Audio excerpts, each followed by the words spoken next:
Meu nome é Carmélia Fernandes Lessa. Eu nasci em Moiporá, Goiás. Eu mudei de Moiporá com 18 anos para Bom Jardim de Goiás. Lá eu mudamos com a nossa família toda. Lá eu conheci o Alberto da Silva Lessa, com o qual estou casada há 44 anos. E nós mudamos de Moiporá para Bom Jardim, moramos lá um tempo. Lá nasceu meus 2 filhos, que é Reginaldo França, Carlos Alberto. E moramos lá em Bom Jardim uns 7 anos. De Bom Jardim, meu pai ouviu pelo rádio, umas terras que estava vendendo em Vila Rica. Quem é o pai? O meu pai é o Francisco Pereira Pires, o seu França. Ele ficou sabendo dessas terras, ele pegou a mãe e veio no escritório dessas terras que tinha para ter o contato para saber como fazia para possuir e comprar essa terra, tinha que ir no escritório em Goiânia. E veio meu pai e minha mãe em Goiânia e viu aonde que tinha que ter comprado, fez o contrato da terra, voltou para Bom Jardim de Goiás, combinou, veio no mês de julho. No mês de julho veio meu pai, que é seu França, veio para Vila Rica com os 2 meninos, Paulo, é o Paulinho, e o Luiz, para construir a casa. Ficaram aí julho, agosto e voltaram para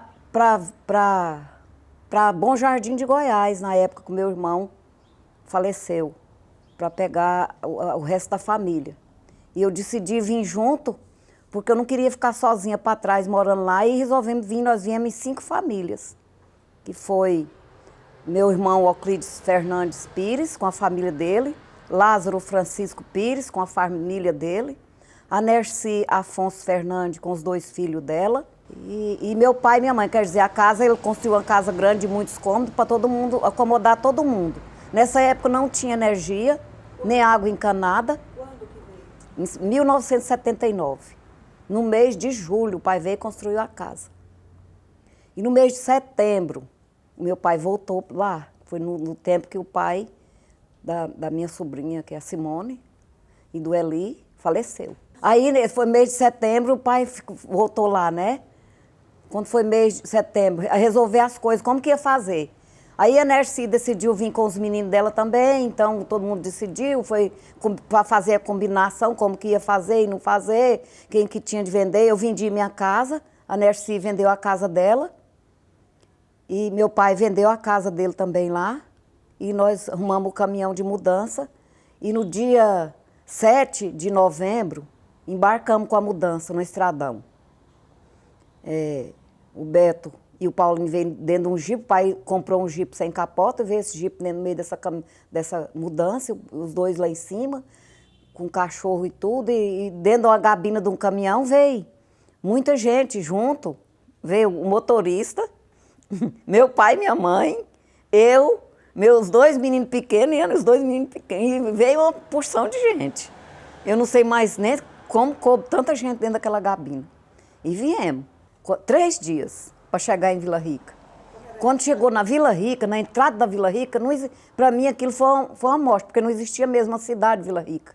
O que nós topamos na entrada foi um caixão de uma mulher que morreu de raio. Foi uma tristeza. Então, aí chegamos na porta da casa, que nós foi descarregar o caminhão. A casa era até bonita, grandona, pintada, tinha muitos quartos, cada um acomodou num quarto. Mas quando escureceu, cadê a luz? Escuro demais.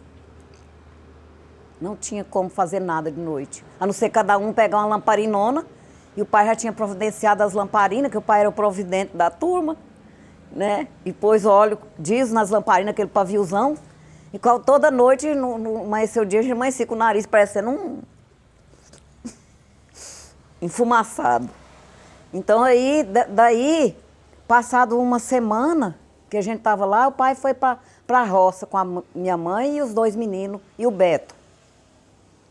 E pensa bem, mês de novembro, outubro começou a chuva. E começou a chuva, mês de outubro, e eles para lá plantando e plantando, fizeram um barraco de lona lá nessa fazenda. A fazenda do meu pai pôs o nome de São Marcos. Meu pai era um homem de muita expectativa, de muita coragem, e para ele nada servia de embaraço. E as mulheradas ficou na vila. E começou as malárias.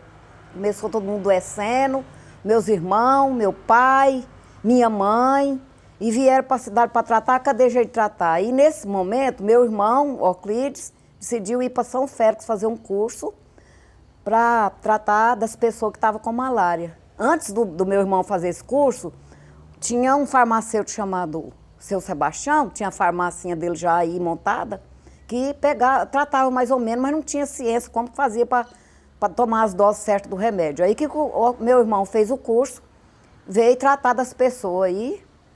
A casa nossa, que era uma casa grande, se transformou quase uma espécie de um hospital, sabe? Porque muita gente doente.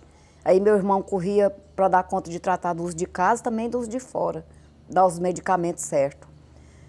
Mas quem sofreu malária mesmo mais é os que estavam lá para a fazenda, lá para as glebas para lá. Aí nesse momento chegou a doutora Ângela e o doutor Juarez. Mas antes da doutora Ângela e o doutor Juarez chegar, meu irmão já estava tratando. Uma coisa que eu quero falar é que em Vila Rica não tinha uma farmácia, Vila Rica não tinha uma padaria. O trigo que a gente fazia o pão para a criançada vinha de avião, de Gurupi, para fazer o pão para a meninada, tudo. Nós aprendemos a fazer pão. Eu mesma aprendi a fazer pão aqui na Vila Rica, por necessidade. E nesse tempo, e foi chegando, sabe? Foi chegando as mudanças e todo mundo fazendo suas barracas. Naquela rua, ficou tomada de barraca, porque a casa que tinha naquela rua mesmo era só a casa do meu pai, que ele veio na frente para construir.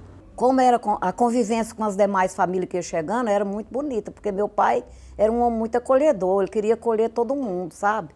Aí chegou o Reci, com a família dele, chegou o Valtino, com a família dele, o seu Braulino chegou, foi a primeira padaria, tem uma casa até hoje ali na esquina do setor norte, onde foi a primeira padaria, começou a fazer pão, aí foi só chegando gente.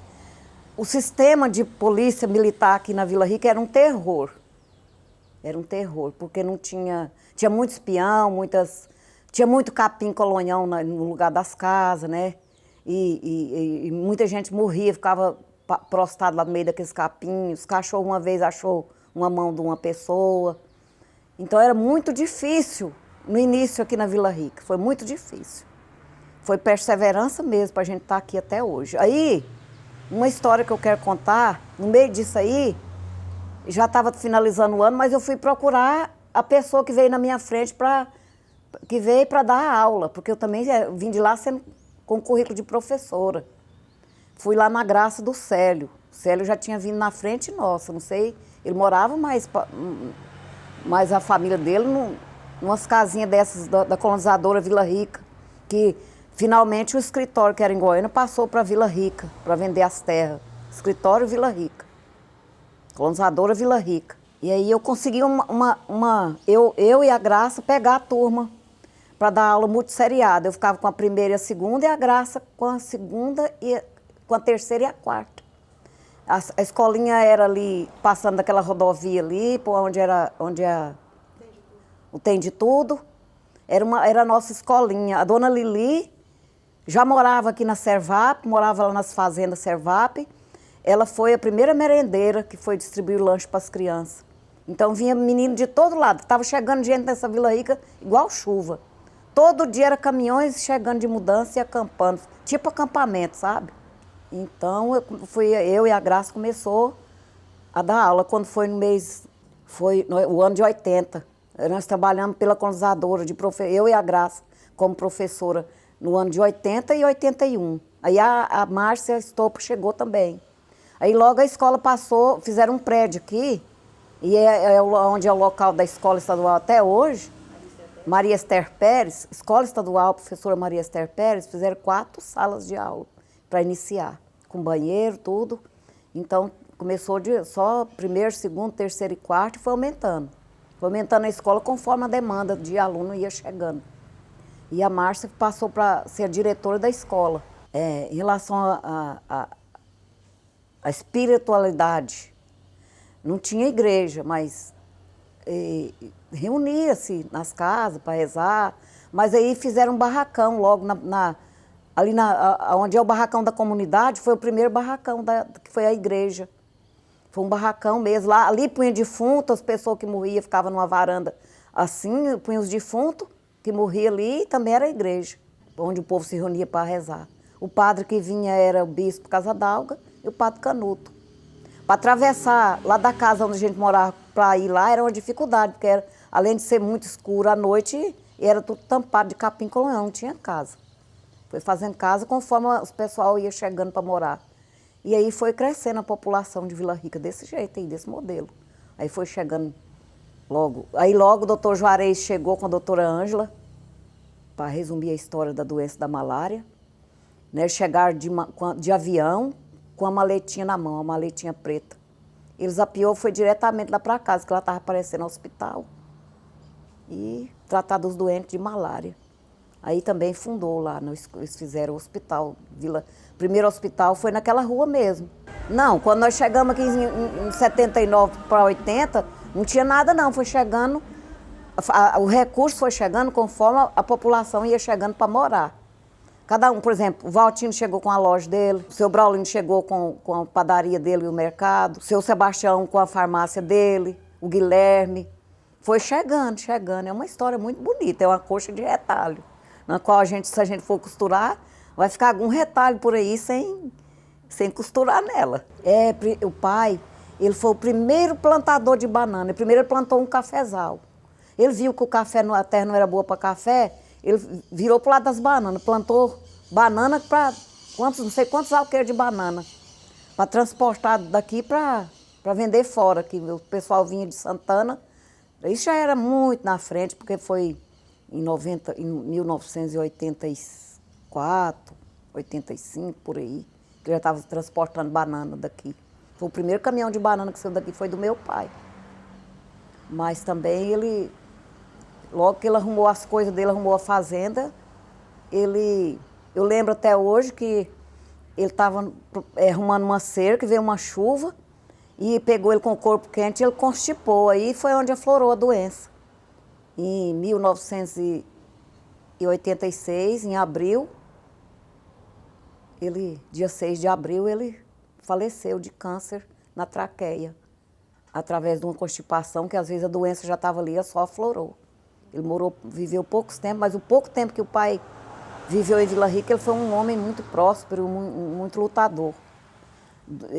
As primeiras feiras ele levava ela no ombro mesmo, mas os meninos, era difícil de chegar lá, mas no final das contas já tinha carro para ele, comprou carro, comprou caminhão, e foi organizando as coisas. Quando ele organizou, chegou a falecer, adoeceu e faleceu. Para mim esse é um fato marcante, para mim é a morte do meu pai. Mas em Vila Rica também foi onde meus filhos cresceram. Eu sou mãe de 2 filhos, eu tenho 3 netas, eu tenho 2 bisnetos e saí de Vila Rica de mudança para trás, morei 10 anos lá, voltei para Vila Rica. Estou morando aqui até hoje. E trabalhei na escola professora Maria Esther por 16 anos seguidos.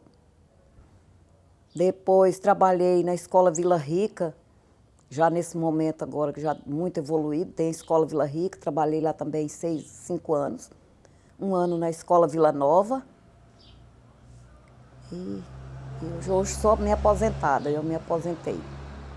Vila Rica, para mim, ela é uma terra de muita oportunidade, de crescimento, porque com a miscigenação de pessoas que vêm para cá, que é, como eu disse, uma coxa de retalho, cada um com a sua história. São os goianos, os gaúchos, os mineiros, sulistas. É muita gente. Aqui é um lugar da gente viver mesmo, porque agora é uma terra abençoada.